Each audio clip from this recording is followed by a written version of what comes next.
and welcome to Brave Little Buckaroo. I'm Tamsin and this is my special Vlogmas series, How I Do Stuff, where each day I'm sharing a tip, technique or tutorial for how I do stuff. Today is day 8 and yesterday I showed you how I quilt a pantograph design on my Longarm machine from the back. And tomorrow I'm going to show you how I attach the binding to that quilt on my Longarm machine.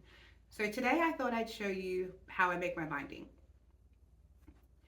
Now, there's probably 1,000 videos on the internet about how to make binding, but sometimes my clients come to me with their first quilt. They've never made a quilt before and they've never bound a quilt before, so they don't know how.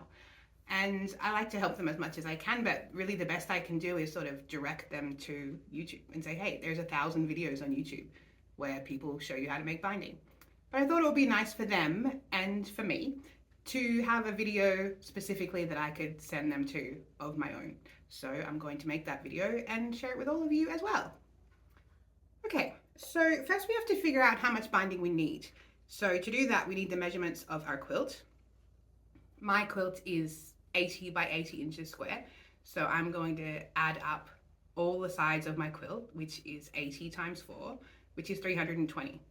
So if your quilt was 60 by 80 or 75 by 85 or whatever it was, add up all 4 sides of your quilt.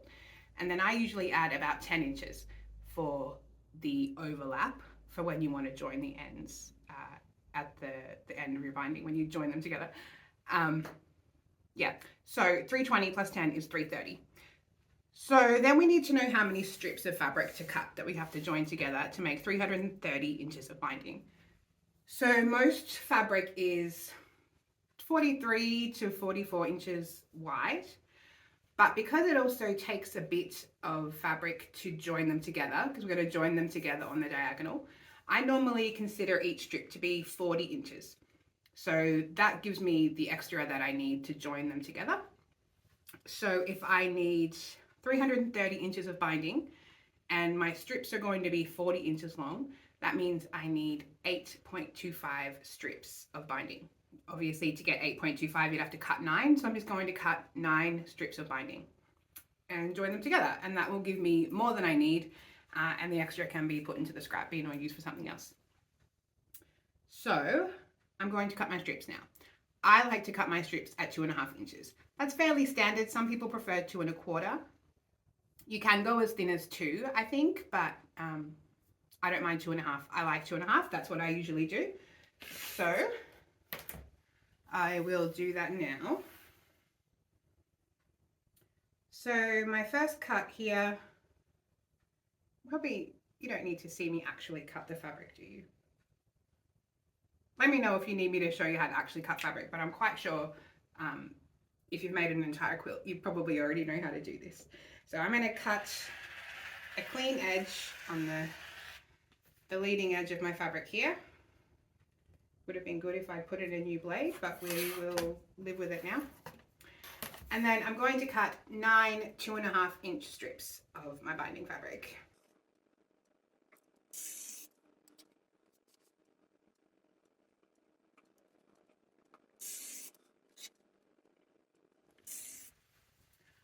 Okay, so now I have 9 2.5 inch by width of fabric strips, and we're going to join those together to make our binding.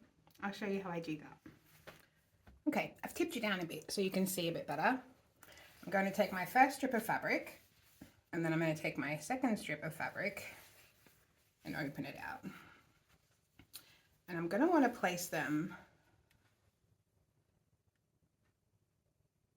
perpendicular to each other, like that. So they're right sides together and I'm overlapping them in a way that the selvages are poking out. And you could cut the selvages off before you do this and line them up exactly, but I'll show you when we get to the machine why I like to do it this way. Now we're going to join these with a diagonal seam, and the seam's going to go across here. So what I'm going to do is just pop a couple of pins in there, so that when I get to the machine, I know where I'm sewing. Because it can be easy once you're over there to get turned around and you might sew this way and then that's the wrong way. So this is how we're going to do it. We've got it overlapping in a perpendicular way, the edges poking out there, right sides together with some pins. And then I'm going to take the other end of this one and lay it down. And then I'm going to open up the next strip and do the same. Right sides together, overlapping, and then pin.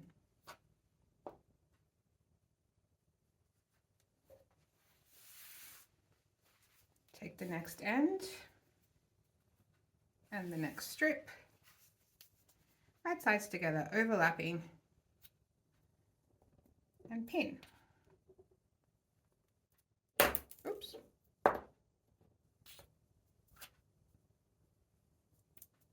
And I'm going to do that to all of my strips.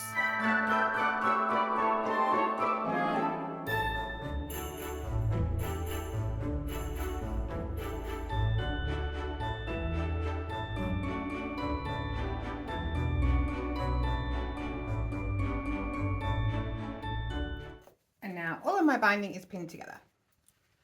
And it looks like this. Now I'll take you to the machine and show you what to do next. Okay, so I hope you can see what I'm doing here. So I have my binding all in a pile in front of me. This is my first strip and this is my first join. And what I need to do is sew a line from here to here. So straight through where these pieces cross over on the diagonal. Now on the bed of my machine, I'm using this diagonal seam tape. It's by a company called Cluck Cluck Sew. I don't have the actual roll here to show you. Didn't think that through. But it's basically just like washi tape that you can pull off the roll, and the way it works is you place it with the red line in line with your needle, and then the black line on either side is 1/4 inch away from your needle. So when I put my fabric here, I can see that this is in line with my needle, and I can see that this end of my join is also in line with my needle because that's where the red line is. But if you don't have diagonal seam tape, what you could do, probably before you pin, but even with your pins in there, it's not too hard, is you could just take a ruler and some sort of marking pen and draw a line. But the reason I've cut, or the reason I've overlapped the pieces when I've pinned them, is so that we can actually see this diagonal line. Because if you make them exactly the same size and butt them up perfectly, then you can't really see the fabric underneath where it begins and ends. So this way, you can start at the top here and sew down to here, and you can see that you're exactly in line with the diagonal. So I'll do the first one.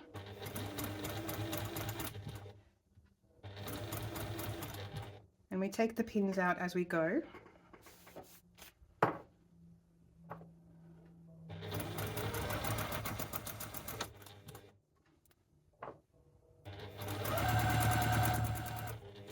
Okay, so I've sewn all the way through that first seam. And then what I do is just come up to the next one. So I just pull my strip until I get to the next set of pins. And then I line that up directly in front of the needle again. I don't cut the thread, I don't undo it or pull it away or anything. I'm just going to chain piece my binding.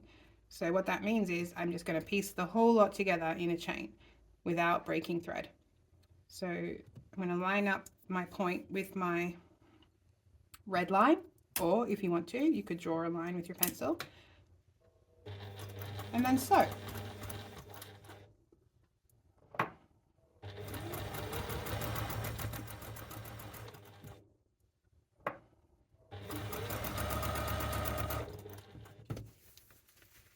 And then I'm just going to keep doing that until I've sewn all of my joints together.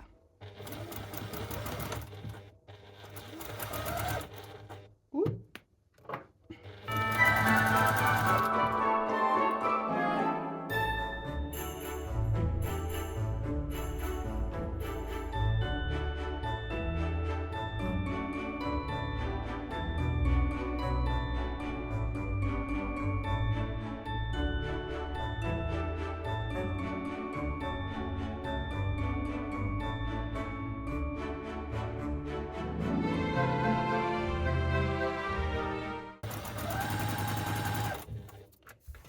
And that's the end. Okay, so I'm back at my table and I've got my big long chain of binding all sewn together. All my strips are joined. So first thing we have to do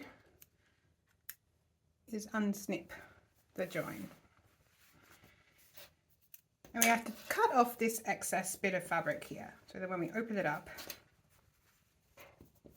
this looks like this. So we need to cut off all this extra fabric down to just a normal 1/4 inch seam allowance. And there are a couple ways we can do that. One is with scissors. So I would just cut, I don't know, about a 1/4 inch, or I mean I'll cut further just to get it out of the way, but then cut about a 1/4 inch away from the stitching line to just leave the normal amount of seam allowance, and then cut off that little triangle. And there's your binding with a diagonal join. Or the other way to do it, snip off the next one. If you want to, you can also use your ruler and rotary cutter. So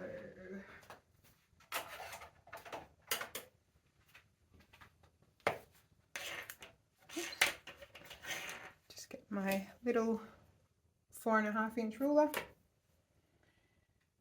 and then I'm going to line the 1/4 inch mark of my ruler, if you can see that, if there's the reflections, with the stitching line.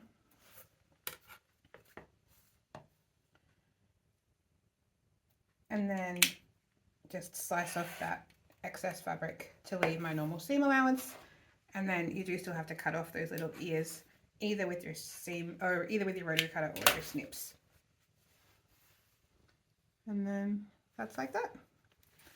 So I normally find that doing it with scissors is probably what I end up doing. I think it's a little bit faster. It doesn't have to be super accurate,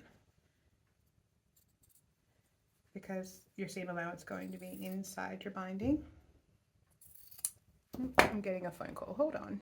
Okay, I've cut all my ends off like this, and the next step is pressing. So I'll find an end of my big chain here, and I like to give it a press once through all the way.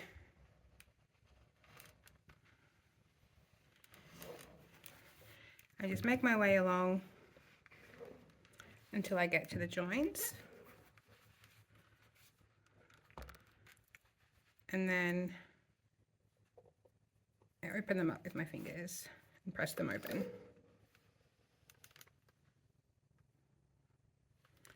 And the reason we press them open is to reduce bulk. We're going to fold this binding in half, and then once it's attached to the quilt, it will get wrapped around and essentially folded in half again over the edge of the quilt. So if your seam is going straight up and down, once that gets folded and then folded again, you're going to have 8 layers of fabric in those seams, all in one area, and it's going to make a big bump.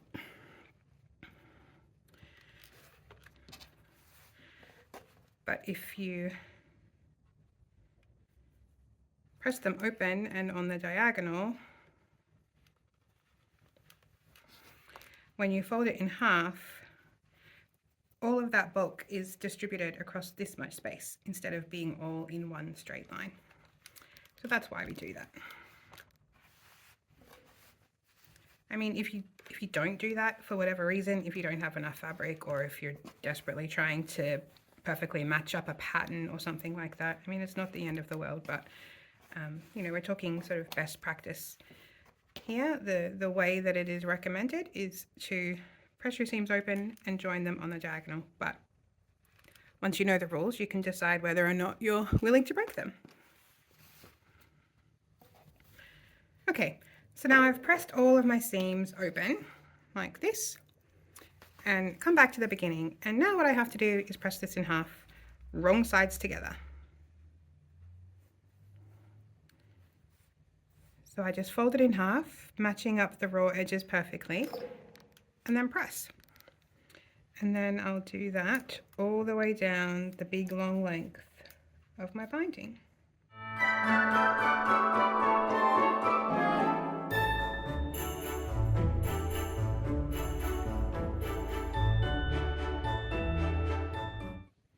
And when I get to these seams, I just make sure they're lined up and that the edges are even and straight, and just press them in half all the way down. And I'll come back when I'm done. And that's how I make my binding. Now, as I said at the beginning, there's probably thousands of tutorials on the internet for how to make binding, and probably each one of them will tell you a slightly different way to do it. And that's fine. This is just how I do it. It's not the only way or the right way, as always. Take what you like and leave the rest. Now, tomorrow, I'm going to show you how I attach the binding to the quilt on my Longarm machine. So obviously, if you don't have a Longarm machine, you can't do that. But if you are a quilter who gets quilts Longarmed, you could ask your Longarmer if that is a service that they offer. And if you are a Longarmer, then maybe you've never tried this before. So I will see you tomorrow. I hope you're happy and well and having a fantastic December. I love you. Bye.